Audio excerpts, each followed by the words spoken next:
Naam, karibu tena na moja kwa moja twende tukaangalie michezo ambayo itachezwa siku ya leo, siku ya tarehe 5 mwezi wa 4 mwaka 2026 katika NBC Premier League. Mida ya saa 10 kutakuwa kuna mchezo kati ya TRA United na Singida Black Stars, mchezo ambao utachezwa katika uwanja wa Sheikh Amri Abeid Stadium jijini Arusha.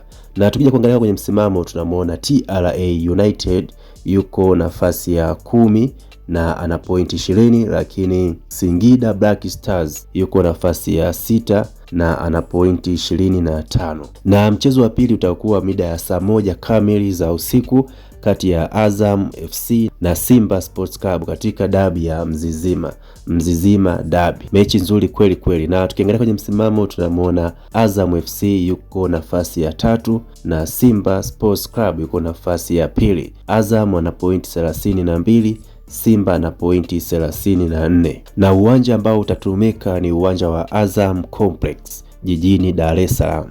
Hizo ndizo update za michezo ya leo. Tukutane tena kesho. Usiache kutusupport katika upande wa Facebook kwa kutufollow kule kwa jina la Ken Updates, lakini pia kwenye description nimeweka link ambayo ukiminya itakupeleka Facebook moja kwa moja.